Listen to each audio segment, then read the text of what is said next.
moving into multiplying and dividing rational numbers. Recall a rational number is anything you can turn into a fraction, a over b, such that a and b are integers and b does not equal 0. So a rational number is anything that you can turn into a fraction. What you're going to be able to do today is multiply and divide rational numbers.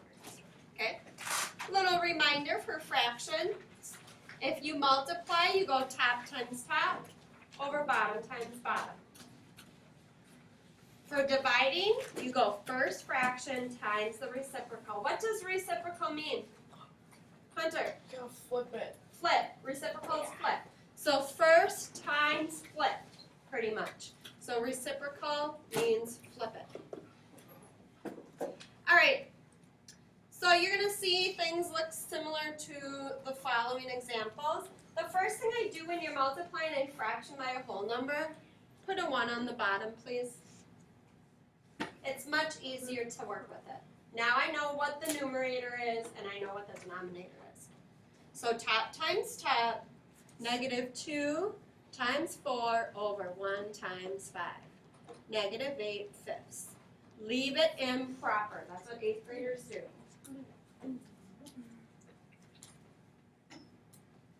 Oh, I love squaring fractions. We did this and I forget which unit, maybe 1-3. Negative 3/4 squared is negative 3/4 times negative 3/4.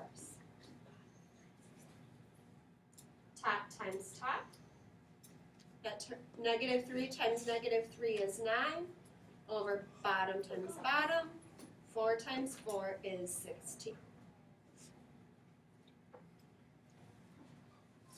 Always, now keep in mind what I'm not specifying that I'm doing. I'm always checking my diagonal numbers to see if they can cross simplify.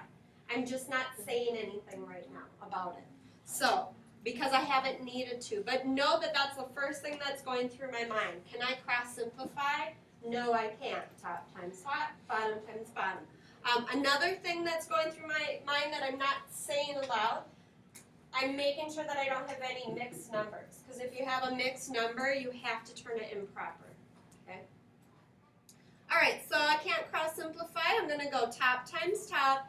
Negative 4 times negative 2 is a positive 8 over bottom times bottom. 9 times 3, 27.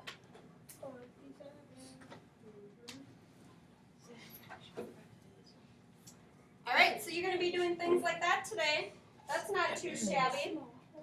The next thing you're going to be doing today is dividing. First times the reciprocal. First fraction times the reciprocal. I did? Yeah, you forgot the 4 fifths. Oh, that's because I wrote too big. Yeah. I sure did forget one. Come on. What? It's okay. No, it's not. Yeah, it is. Is it really okay? Is it? Okay.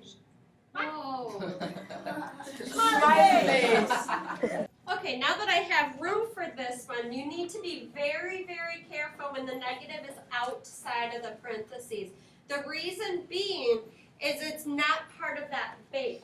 This is really saying negative 1 times 4 fifths squared. Okay? So you evaluate 4 fifths squared, and then you're going to make it negative. Alright, see the difference there? Negative outside, negative inside. Negative inside, it turned positive. Negative outside, at the end, it's going to go back to negative. So 4 fifths squared is 4 times 4 over 5 times 5. Negative 1 times it. Negative 1 times 16 over 25. Negative 16 25ths. Okay, so the key element here, what's really important for 8th graders to understand, if the negative is inside the parentheses, it's part of the top number, the numerator. If the negative is outside, it's negative 1 times whatever that rational number is squared. Also know that order of operations tells us that we have to evaluate exponents before you multiply or divide. Okay, that's why I separate that. Okay, now that I didn't leave any out, I can go to this next one. Negative 2/5 divided by 1/3. First fraction, negative 2/5 times the reciprocal. Flip it. 3/1. Top times top over bottom times bottom. Leave improper.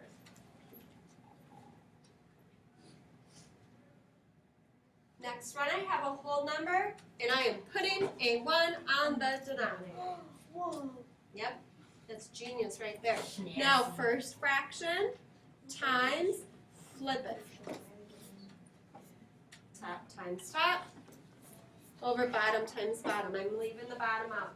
One is, if one can hide, let it hide. Remember I had mentioned, I don't know if I did with you guys, but one is the number, the shyest of them all. It likes to hide if it can. It only comes out if it absolutely has to. 1 on the denominator. First fraction times, flip it. 1 over negative 2. Cross simplify. Yeah. Divide both of them by negative 2. Oh, make it positive. Top times top over bottom times bottom. Done with that learning target. Yes. Keep in mind, evaluate means plug in. Okay, so when I say evaluate, it means plug in. So you're going to be given something like this, and it is on the quiz tomorrow as well. Evaluate x over y for the following values. If x equals 1/2 and y equals negative 4/6. Let me show you what this looks like. X over y, so x is 1/5 over negative 4/6. I don't like this. This is why it's called complex fractions. It looks intense. But what does this division bar really mean? Divide. So I don't love how this looks. I mean, there's algebra that I can use, or properties of numbers that I can use to simplify it without doing anything else. But I have to remember that this means divide. So I can rewrite this as 1/5 divided by negative 4/6. Oh, that's not that bad. Now I feel like it's easier to understand. First times reciprocal. So first fraction times the reciprocal. So negative 6/4. Notice that it doesn't matter where you put your negative. The negative can be on top, the negative can be on bottom, the negative can be on the side. It's all the same thing. I can't cross simplify. So I'm going to go top times top, negative 6, over bottom times bottom, 20. Can have them both. Negative 3/10. You try the next one. So would it be okay if you had 3 over negative 10? Yep, that's really fine. You try the next one. Okay, we're going to evaluate again. Remember, we're evaluating x over y. So I want x over y such that x is 1/10 and y is 3/5. So that's x over y equals 1/10 over 3/5. Uh-oh, I feel confused. But then I stop myself and I say, what does this really mean? It means divide. So 1/10 divided by 3/5, which is 1/10 times 5/3. Cross simplify. Top times top over bottom times bottom. And that's your learning target today. Your learning target again, I can multiply and divide rational numbers. And you get further application with those complex fractions.